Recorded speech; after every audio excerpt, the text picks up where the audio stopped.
Olá pessoal, no vídeo de hoje eu vou continuar falando sobre campo elétrico, mais particularmente sobre linhas de força ou linhas de campo. Vocês vão ver que é uma maneira da gente representar o campo elétrico e também como as cargas elétricas, que estejam aí livres na região onde existe um campo elétrico, como que elas interagem com esse campo, né? Qual o efeito? Nós sabemos que uma carga na região onde existe um campo elétrico vai ficar sujeita a uma força elétrica, né?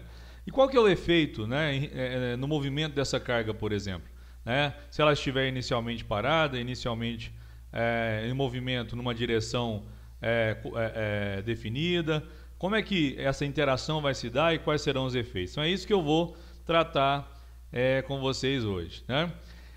Começando aqui de onde a gente parou no outro vídeo sobre campo elétrico, quem não viu, né? É interessante dar uma olhada, é claro. Eu fiz com vocês lá, onde a gente consegue brincar aqui nessas simulações do PET, né? PET colorado. Eu coloco uma carguinha, por exemplo, aqui positiva, e ela já constrói ali para mim a representação de como seria o campo elétrico. Nós podemos, inclusive, aqui escolher se vai ser sensível à intensidade do campo, né, ou apenas mostrar a direção. E aí eu tenho como é esse campo elétrico. Nós já sabemos que uma carga positiva, ela gera um campo, que a gente diz ser um campo de afastamento ou também um campo divergente, né? Enquanto uma carga negativa gera um campo que a gente chama de aproximação ou convergente. Se eu coloco aqui uma outra carga, é o que a gente fez também no final do outro vídeo, né? Uma outra carga aqui, só que nesse caso negativa, eu tenho um dipolo e esse campo então ficaria orientado dessa maneira, ok? Agora, o que acontece se eu colocar uma segunda carga positiva, mas eu vou colocar de forma que ela vai estar somando com a outra, como se eu tivesse um corpinho carregado aqui com duas unidades de carga positiva. Se atentem que esta orientação do campo ela vai modificar, né? Olha o que acontece com o campo. Até a gente vendo aqui um pouco mais preocupando um pouco mais com a orientação do que com os valores, né? Veja só como que esse campo fica, ok? Veja como ele modifica. É claro que se eu vier aqui colocar uma segunda negativa também, eu teria a mesma quantidade de cargas, né? Volto a ter um dipolo, uma positiva e uma negativa em iguais quantidades, e aí o campo se orienta como era anteriormente, ok? Mas é interessante a gente olhar dessa maneira também.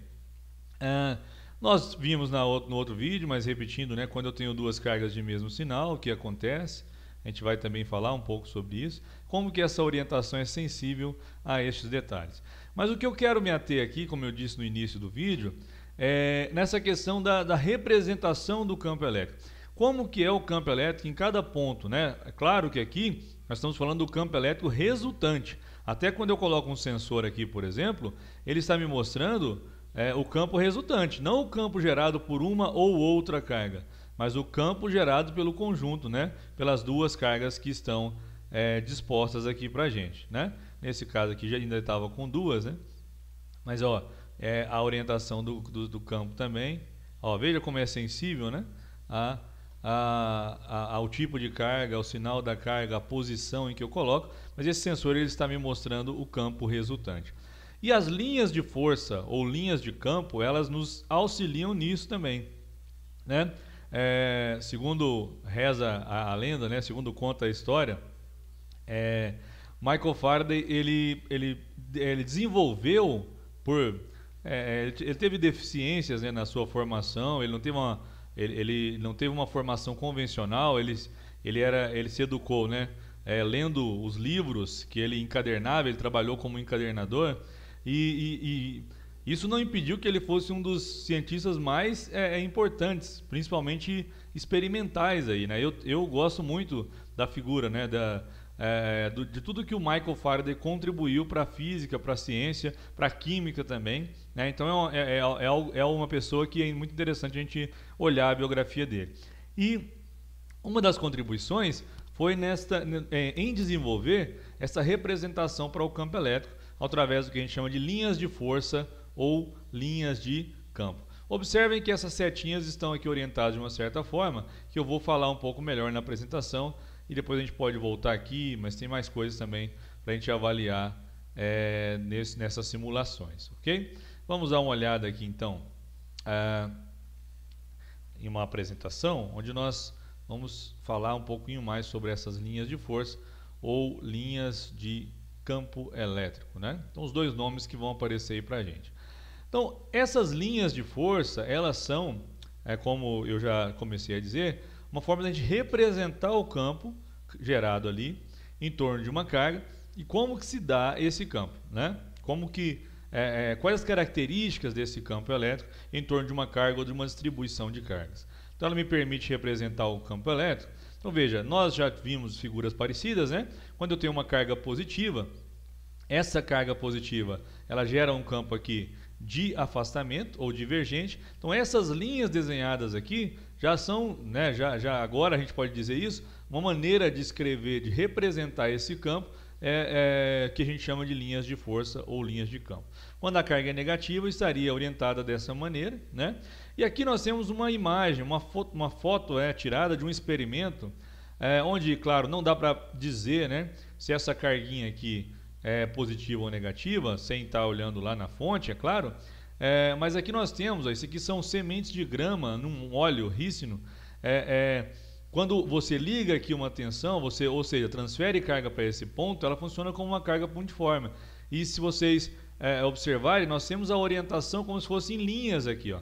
Essas linhas, né, formadas aqui por sementinhas de grama, né, elas mostram como que é o campo elétrico gerado por essa carga, ok? Uma carga pontiforme, então, positiva ou negativa.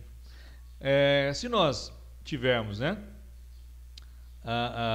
uma outra representação com um dipolo que eu mostrei para você anteriormente, onde eu tenho uma carga positiva e negativa, as linhas estarão orientadas dessa maneira. Então, como que essas linhas elas são desenhadas, né? Elas sempre vão iniciar naquela carga, naquele corpo carregado positivamente e vão finalizar no corpo com carga negativa. Então ela sai da positiva e chega na negativa. Tá vendo que é isso que o desenho coloca pra gente? Então todas essas linhas, né, elas saem da positiva, chegam na negativa, é a maneira de representar as linhas, então, e a partir delas definir o campo elétrico em cada ponto aqui. A intensidade do campo elétrico ela é proporcional à densidade de linhas. Nós vamos ver isso melhor num próximo slide, mas essa quantidade de linhas que eu tenho aqui por área ou por uma casca esférica, um volume, né, em torno dessa carga, que vai me fornecer informação em relação à intensidade do campo elétrico. Se ele é mais ou menos intenso num ponto, dependendo da quantidade de linhas, né, que atravessam uma determinada área, ok? Aqui no caso, né, eu pensando numa casca esférica, eu tenho como se fosse uma estrutura, né, em torno ali daquela carga, e a quantidade de linhas que atravessa aquela carga é que vai ser importante para essa densidade aqui de linhas de força. A direção do campo elétrico é sempre tangente às linhas de força. Então, se eu for desenhar esse vetor campo elétrico em qualquer ponto, veja que aqui já tem um para a gente, mas vão aparecer outras setinhas aqui indicando, né, vetor campo elétrico. Em qualquer ponto que eu desenhar, esse vetor campo elétrico ele deve estar tangente à linha naquele ponto, né? Então, se eu desenhar em outros aqui, ó, eu fiz aqui alguns para a gente, né, em todos os pontos o campo é tangente à linha. E como que é o sentido, né? O sentido é acompanhando o sentido das linhas de força. Veja que aqui, ó, essas setinhas, né, mostrando como é que é o sentido das linhas, a gente sabe também por definição, mas eu poderia não ter o sinal dessas cargas, como a gente vai ver num outro slide também, mas se eu tenho elas desenhadas dessa maneira, eu já sei quem é positiva e quem é negativa. O vetor campo elétrico, então, ele é tangente a essas linhas em cada ponto, e o sentido desse campo acompanha o sentido das linhas de força. Então, não tem muita dificuldade em determinar, ok? Veja só, aqui novamente, né, um dipolo, e aqui a mesma ideia, né, uma figura retirada, lá, uma foto tirada com um experimento feito no laboratório. A gente consegue ver também essa organização dessas pequenas sementinhas aqui de grama, né, representando o que seria o campo elétrico. É claro que aqui eu não sei qual é positivo e qual é negativo, mas eu sei que uma é positiva e a outra é negativa. Não dá para eu precisar aqui exatamente, mas pelo formato das linhas, né, comparando até com o nosso esqueminha aqui, eu sei que uma é positiva e a outra é negativa. Neste caso aqui, ó, nós já temos duas positivas, por exemplo. A gente pode ver que as linhas, olha como elas ficam, né? Como elas saem da positiva e chegam numa negativa, se aqui eu tenho duas positivas, elas estariam saindo, indo para outro ponto onde tem a carga negativa, ou tendendo ali para uma distância muito grande, né? E se fossem duas negativas, ao invés de estarem saindo, estariam chegando nessas cargas, né? A representação. E aqui nós temos novamente a imagem, né, tirada do experimento do laboratório. É um pouquinho difícil aqui talvez de vocês enxergarem, mas aqui nessa região central as sementinhas de grão estão espalhadas, elas não estão ordenadas, orientadas, elas estão bagunçadas aqui, né? De acordo com o que nós temos aqui. E por que isso acontece? Aí é um ponto interessante. Neste caso aqui, com essa figura proporcional, aqui também aproveitando, né? Veja que se eu passar aqui, eu consigo ver uma proporcionalidade entre essas figuras, né? Entre os dois lados da figura, por exemplo. Aqui eu consigo entender que essa carga aqui positiva e essa negativa, as duas cargas têm módulos iguais. Dá para saber isso através da figura, essa proporcionalidade. Se eu pegar também todas as linhas que saem de uma, chega na outra, né? Nesse caso aqui também estamos considerando duas cargas que têm também módulo igual, né? O que vai acontecer? Se eu pegar um ponto que esteja a uma mesma distância dessas duas cargas, ou seja, um ponto médio aqui entre essas duas cargas, como é que seria o campo gerado por cada uma dessas cargas nesse ponto que eu estou chamando de C? Então aqui, ó, eu teria o campo gerado por essa carga positiva no ponto C, a gente sabe que ela gera um campo de afastamento, e aqui o campo gerado pela outra carga positiva no ponto C. Como eu estou pegando o ponto médio, né, a distância entre a carga e o ponto é a mesma, e essas cargas têm módulos iguais, a gente sabe também que esse campo elétrico aqui gerado no ponto C, ele tem igual intensidade, né? Se ele tem igual intensidade, quando eu somar esses dois vetores, essa soma desses dois vetores dá um vetor nulo. Então o campo elétrico resultante aqui nesse ponto é nulo. Okay? Então o fato de não ter linhas passando por aqui é um indicativo para a gente de que o campo é nulo. Não tem nenhuma linha passando nem próximo ali, né, pela nossa figura. Então isso já é um indicativo que o campo resultante naquele ponto, né, é nulo. Por quê? Porque as linhas de força ou linhas de campo, elas representam o campo elétrico resultante um determinado ponto aí em torno de uma distribuição de cargas, ok? Então é um ponto aqui muito importante da gente destacar. Vejam só, aquela ideia, né, da intensidade, né, proporcional aqui à densidade de linhas de força. Olha só, eu tenho aqui um campo, veja, eu tenho a mesma quantidade de linhas, né, representando esse campo aqui, mas aonde esse campo é mais ou menos intenso? Então, se eu desenhar aqui, né, estruturas, né, E1, 2 e 3, aonde o campo vai ser mais intenso? Veja que aqui eu tenho uma área menor do que aqui, né?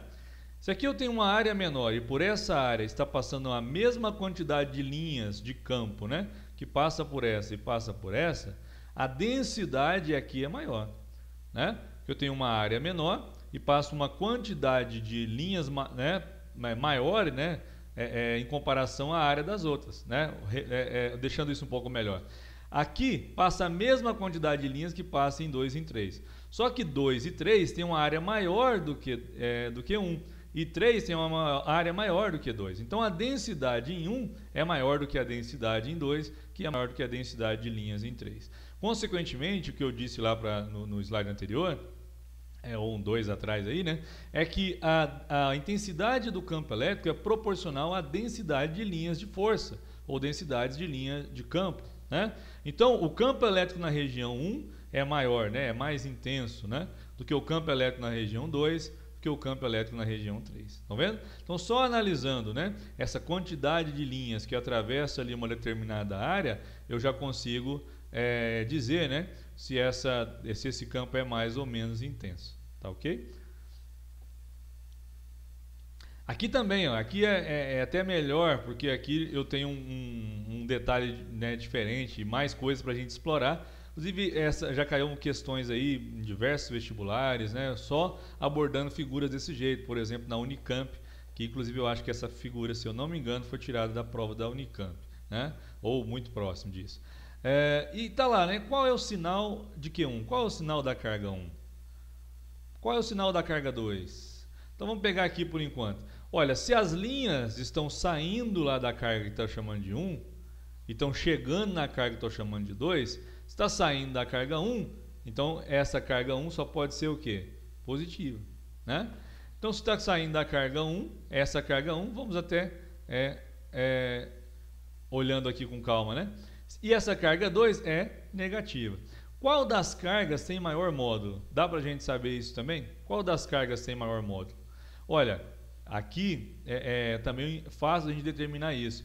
Aquela carga onde está saindo mais linha do que está chegando na outra, porque nesse caso aqui, as cargas não têm módulos iguais. Como é que eu sei disso? Pela figura, que ela não tem uma proporcionalidade, já poderia desconfiar.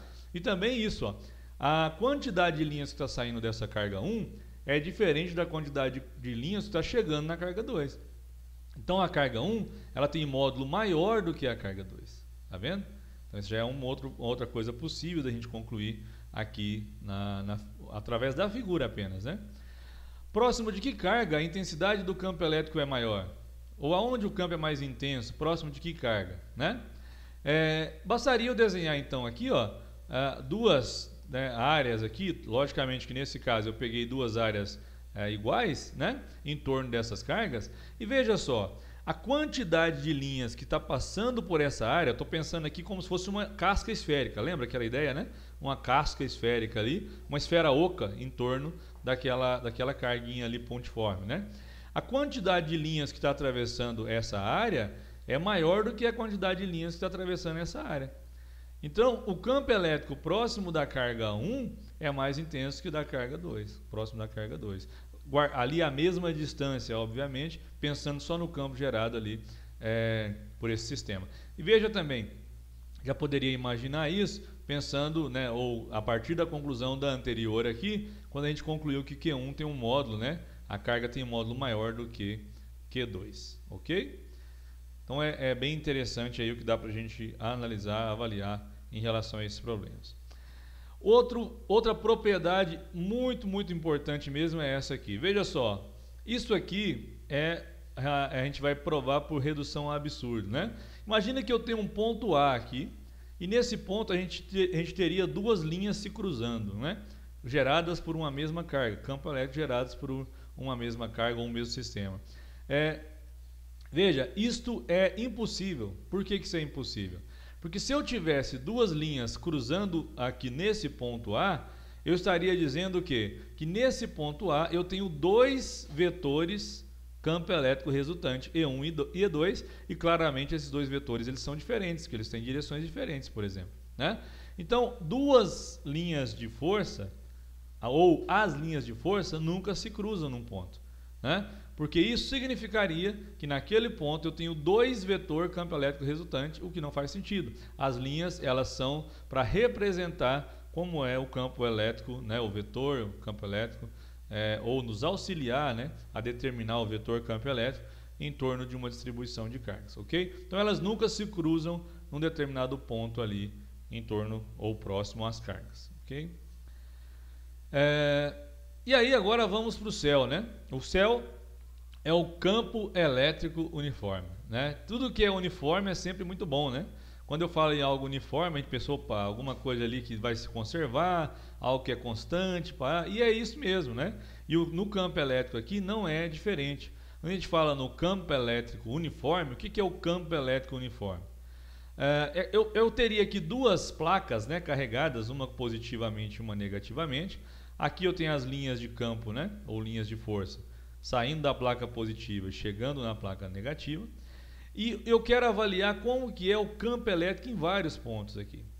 Então, desprezando o que a gente chama de efeitos de borda, ou seja, próximo a a borda das placas, essa região aqui, próxima à borda das placas, ou seja, pegando essa região aqui interna entre as duas placas, né?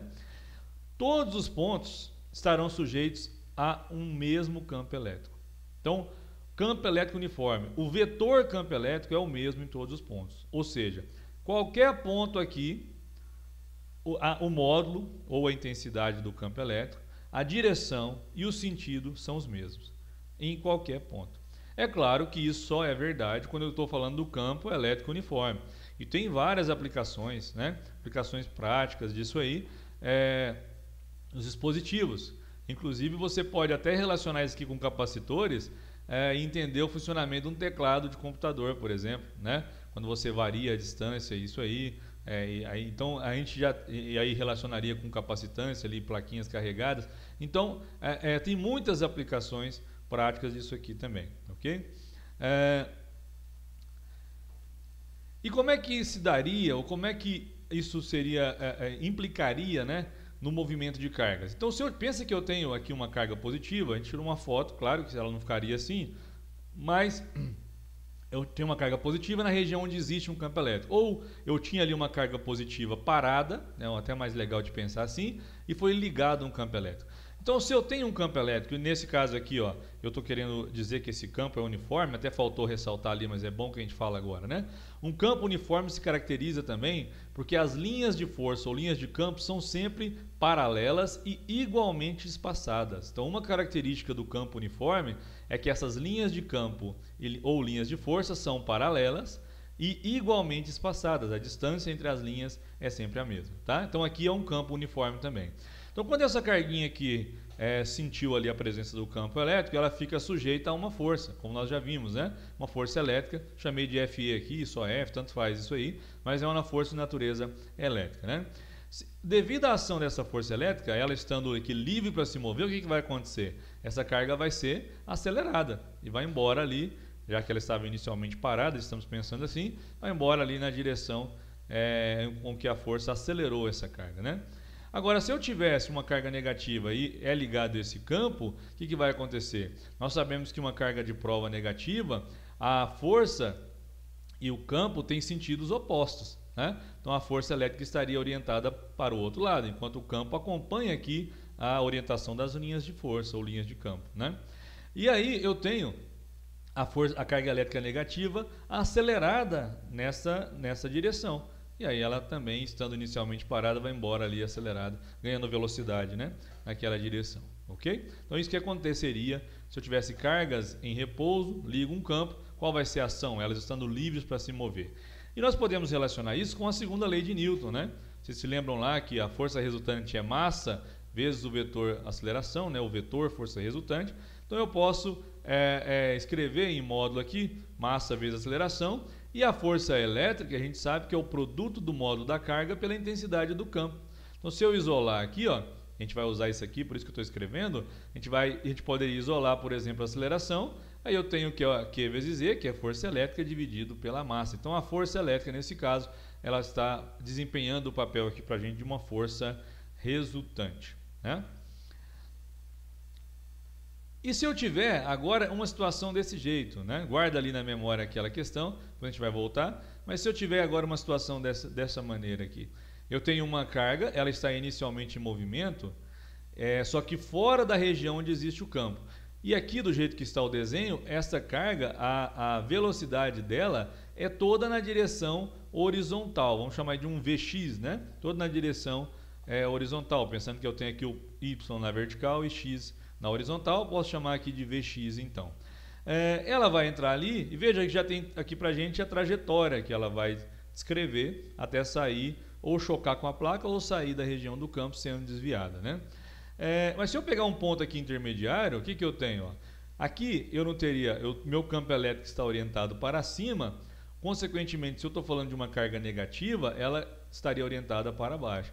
E é justamente devido à ação dessa força que a carguinha tem essa trajetória aqui, ó, que é um arco de parábola. Isso aqui é equivalente a gente arremessar um corpo, né? Se eu arremesso um corpo aqui tentando jogar ele para alguém, ele vai descrever um arco de parábola também. Isso é o que a gente chama de lançamento horizontal, né? Poderia também pensar no lançamento oblíquo, que ali eu tenho uma parábola como a trajetória do movimento. E quem é responsável, nesse caso, quando eu arremesso um corpinho aqui, uma partícula?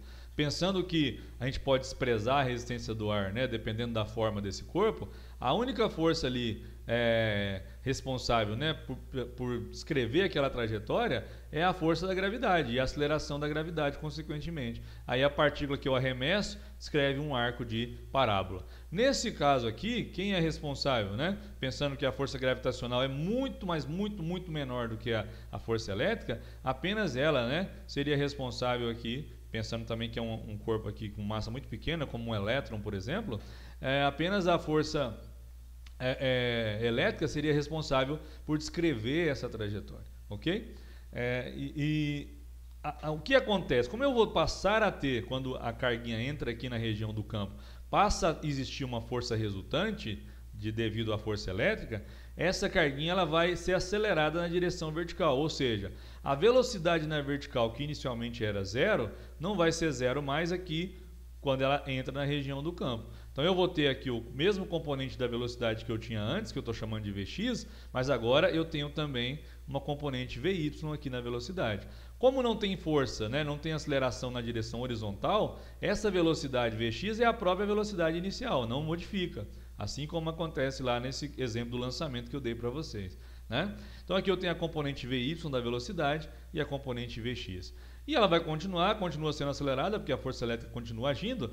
E se ela sai com essa velocidade, como está colocado aqui para a gente, eu teria o vetor velocidade y aqui. Veja que ele tem módulo maior do que o que eu desenhei aqui, propositalmente, porque ela foi ganhando velocidade, né? E o Vx permanece como estava inicialmente, ok? Aqui eu não desenhei o vetor resultante, mas bastaria eu somar o Vx e o Vy, que teria a velocidade resultante aqui tangente à curva, né? Que a gente vê isso também lá no primeiro ano, vocês com certeza já estudaram isso, ok? E aí a gente chega aqui esse exemplozinho, né, para vocês. Vamos supor que eu tenho ali um próton e um elétron, né? E eles estão em movimento, entra na região ali, inicialmente, né, não tinha nenhuma força ali resultante agindo sobre eles, e aí eles entram na região onde tem um campo elétrico e são desviados dessa forma, né? Se eu tivesse presencialmente com vocês, iria dizer, né, ia perguntar por que o próton ali, né, a carguinha positiva, ela andou mais até atingir a placa em comparação ao elétron, né? Por quê? Por que isso aconteceu, né? E aí a gente volta lá naquela questão da aceleração, né? Porque aqui o responsável pela aceleração seria a força elétrica. Vamos supor que elas entraram juntas ali bem no meio mesmo entre essas placas, né? A carga positiva ela ia sofrer uma força orientada para um lado, enquanto a negativa sofreria a força orientada para o lado oposto, né? Então o que vai acontecer? Quando essa força age ali sobre elas, vai acelerar nessa direção paralela ao campo, né? E ela descreve essa trajetória que é um arco de parábola, né? Mas aí vem o detalhe, por que pensando ali na intensidade, né? Por que essa carga positiva, ela andou mais até atingir a placa em comparação com a negativa? Aí a explicação vai estar aqui nessa expressão que a gente obteve lá no outro slide, né? Que relaciona com a massa da partícula também. Aqui nesse caso, como é um campo elétrico uniforme, essa força elétrica ela é a mesma, agindo sobre as duas cargas. Essa é uma outra consequência. Porque se a força é Q, né, o módulo da carga pelo campo, se o campo é uniforme, a força também é a mesma para as duas. E também nesse caso, se eu estou falando de um próton e elétron, a carga deles é igual em módulo, que é a própria carga elementar, né? E o que muda então? A massa. A massa do próton é muito maior do que a massa do elétron, muito maior, né? Então, se ela é muito maior do que a massa do elétron, aqui é inversamente proporcional. Se ela é muito maior, a aceleração é menor. Então, se a aceleração é menor, o efeito sobre o movimento aqui também é menor, por isso ela vai deslocar mais em relação ali, em comparação ali com a carga negativa até atingir a placa, ok? Lembrando que essa aceleração está apenas na direção ali paralela ao campo elétrico, né? E não na direção perpendicular, por isso o deslocamento ali em relação à direção perpendicular é maior para o próton em relação ao elétron. Beleza? Muito interessante, né? O que dá para a gente concluir através disso aqui, né? Usando as definições e pensando um pouquinho, analisando essas figuras. E para a gente finalizar aqui, principalmente, eu vou mostrar mais um detalhezinho que vai ser interessante para vocês, até do ponto de vista de um trabalhinho, né, que a gente vai ter que fazer. Mas para a gente finalizar, falar aqui rapidamente do experimento de Millikan. É até interessante que vocês depois pesquisem mais, né? Mas o experimento de Millikan, ele está entre os considerados os 10 mais brilhantes experimentos, né, executados, e ele foi importante para a descoberta do elétron, né, que deu a origem ao que a gente chama hoje de carga elementar.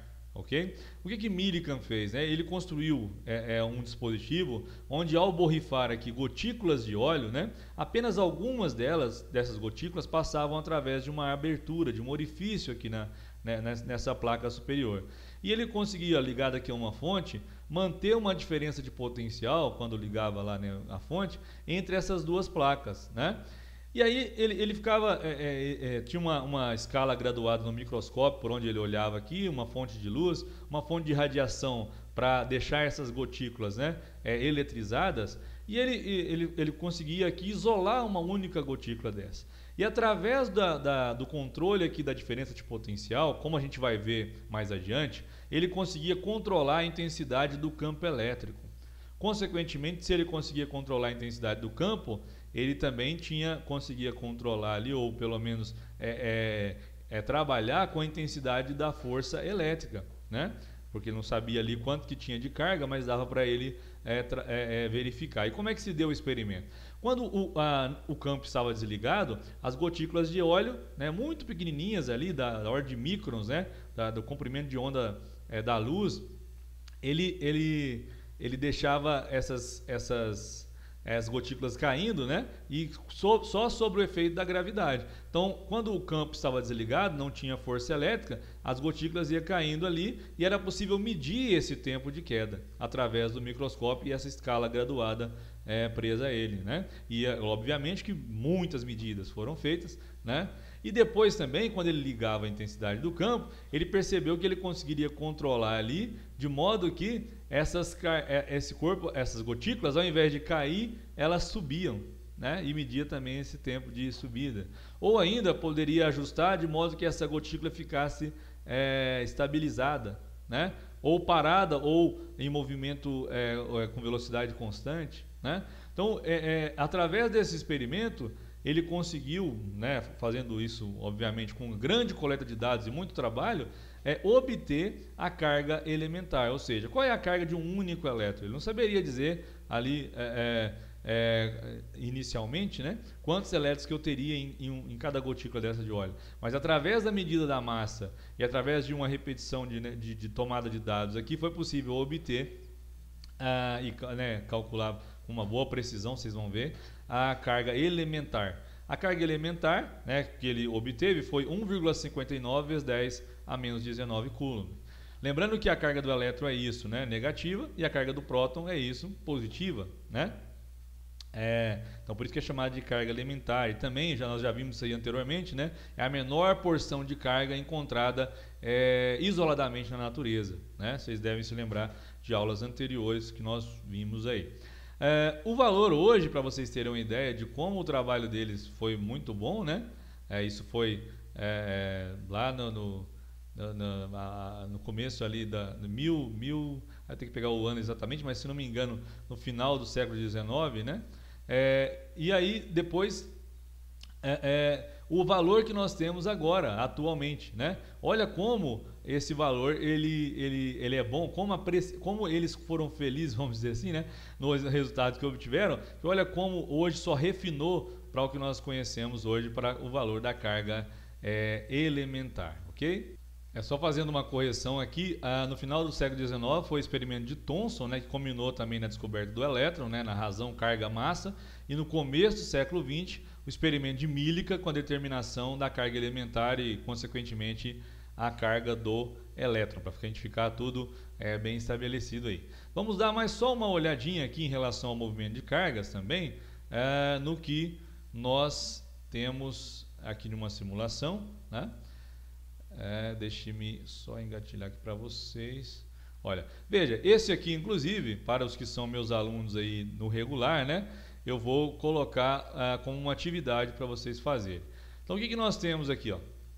Eu tenho o chamado de hóquei no campo elétrico aí, né?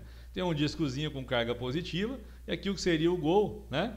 E se eu colocar uma carga aqui próximo, ó, vou colocar aqui uma só para vocês verem, né, o que poderia acontecer. Coloquei uma carga negativa, a gente sabe como é que é a interação entre elas, já que o disco tem carga positiva, né?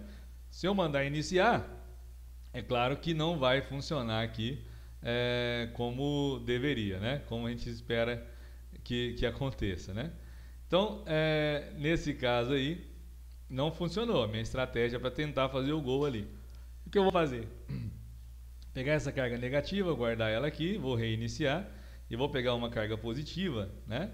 E vou colocar ela aqui próximo agora e vou iniciar o processo e vamos ver o que vai acontecer, né? Claro que esse aí é o mais fácil, né? Marquei o gol, né? O mais simples, o mais fácil, mas vocês têm aqui possibilidades de escolher, não nesse, mas no outro que eu vou mostrar para vocês, escolher a dificuldade, né? Com que se deve executar a ação, mas eu queria mostrar o simples primeiro. Mostrando o outro aqui, onde a gente tem diferentes níveis, né, de dificuldade, veja só, nesse caso, ó, eu coloquei uma carga positiva aqui, tem uma barreira, e agora eu quero ver o que vai acontecer com esta barreira, né? Olha, se você iniciar aqui, né, olha lá, ela vai passar e vou embora, não consegui fazer o gol, né? E como é que eu poderia então conseguir marcar esse gol aqui? Uma maneira que eu poderia fazer, por exemplo, vamos colocar uma carguinha negativa aqui próximo, que ela vai atrair essa carga. Vamos ver se vai ser suficiente, né? Vamos lá. Se vai ser suficiente para a gente fazer o gol. E aí tá lá, né? Consegui marcar o gol, né? Então essa brincadeira, eu consigo, por exemplo, habilitar aqui para ver o trajeto, ver o campo com aquelas linhas, né? Olha como a gente consegue ver como é que é essa orientação do campo. Aqui uma carga positiva, outra negativa. Como é que se dá isso, né? E aí eu vou fazer aqui novamente. A gente tem lá a intensidade do campo elétrico resultante, veja, a gente pode visualizar isso também. Então é interessante, pode inclusive mexer com a massa, caso queira aqui. E tem aqui outras, aqui é a dificuldade 1, teria a dificuldade 2 e a dificuldade 3, né? Então fica aí para vocês, eu vou pedir uma atividade para aqueles que são meus alunos em relação a isso aqui, ok? Então, veja que é a aplicação, né, daquela questão do movimento de cargas que a gente viu durante a nossa aula aí. Esse tema bem interessante. Espero que vocês tenham compreendido, né? É isso, espero que vocês tenham gostado, aprendido bastante em relação ao tema. E até um próximo vídeo.